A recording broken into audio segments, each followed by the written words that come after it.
Okay, so what would have happened if the Roman Empire hadn't fallen? Jack, need I remind you that last time you deleted the invention of football, you accidentally caused 12 separate wars over who gets to hold a leather sphere? Yeah, but this time I'm smarter. I watched exactly half of a documentary. And I played God of War once. I'm basically a historian. Those aren't even the same mythologies. Please don't do this.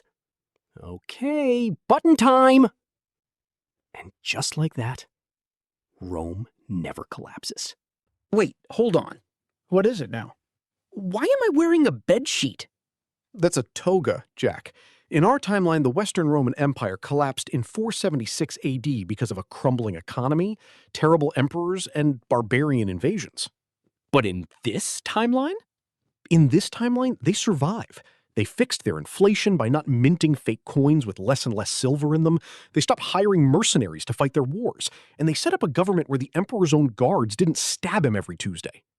So basically, they just stopped being incredibly stupid? Yes, a historically unprecedented move. Because Rome never fell. It just kept growing for centuries. Oh no. Eventually, it becomes the ultimate, unstoppable civilization on Earth. Bro, they made the whole planet downloadable DLC. Look at this! Modern cities now look entirely Roman. Marble columns on skyscrapers. Statues of emperors in every drive-thru. So New York is basically New Rome? Actually, it's called Nova Roma Secunda. And the hot dog stands sell roasted dormice.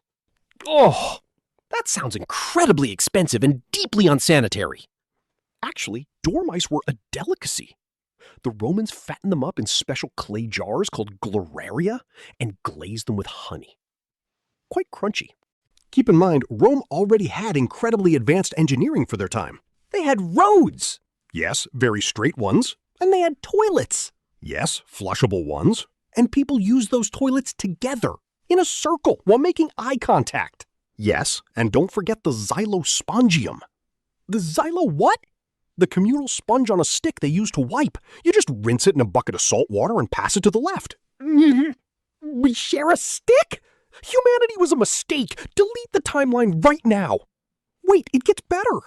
Because the Roman Empire never falls, Europe never plunges into the fragmented chaos of the Dark Ages. Science and technology advance exponentially faster. How much faster?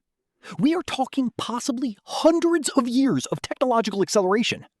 The Industrial Revolution could have happened in the 1200s. Wait, so you're telling me the Romans would have discovered Wi-Fi before they discovered modern shampoo?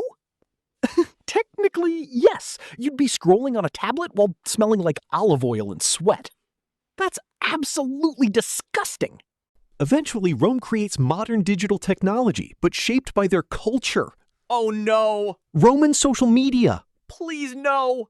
Roman TikTok influencers doing Get Ready With Me Senate Assassination Edition. Stop! Hey guys, use promo code Caesar20 for 20% off your Gladiator swords.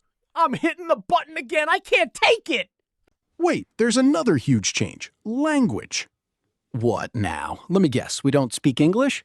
Correct. English never exists. Latin becomes the dominant global language. So I have to conjugate verbs just to order a coffee? Yes, unum joculatorium quaeso. Are there still memes? Yes, but they're all hyper-specific Latin puns about aqueduct maintenance and chariot racing. That somehow sounds more dangerous than the Dark Ages. Sports also changed drastically. Wait, what happens to football? It doesn't exist. What? Rome prefers their traditional entertainment, gladiator combat. So instead of the Super Bowl, humanity just watches people fight tigers with tridents? Yes, in massive, high-definition, LED-lit coliseums. Honestly, ratings would be through the roof. Twitter already acts like a gladiator pit anyway. But here is the real issue. After a few thousand years, Rome controls almost the entire Earth. This feels highly illegal. One massive empire. Bad. One unified military. Very bad. One giant, unescapable bureaucratic government.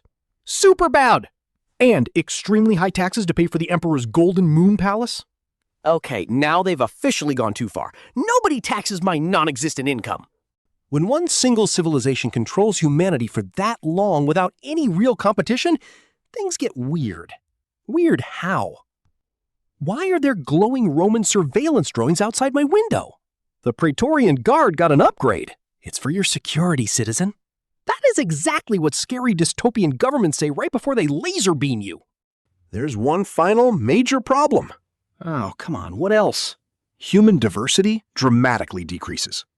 Explain it to me using smaller words. If Rome dominates the entire planet's history, thousands of other unique cultures never get the chance to form or flourish. The French, the Spanish, modern Italians, they never exist. Wait, no modern Italians? Does that mean no pizza? Just flatbread with olive oil and garum. What's garum? Fermented fish guts that have been left out in the sun for months to rot into a salty liquid?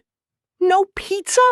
So humanity becomes a giant, boring, copy-paste nightmare with terrible food? Basically. Wait, What?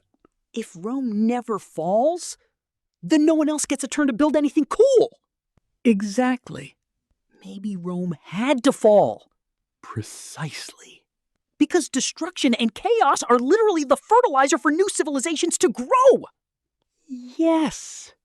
I sound incredibly smart right now. Write that quote down. I won't because you'll forget it in 3 seconds. Okay, yeah, we're fixing this. Give me the button. And just like that, Rome collapses again under the weight of its own corruption and invading armies. History restored. Humanity becomes wonderfully chaotic, completely fragmented, and perfectly normal. Beautiful! I can finally eat a pizza in peace! Hit the like button and subscribe right now, because if you think saving pizza was crazy, wait until you see what we accidentally destroy next. Stick around, it's gonna get weird.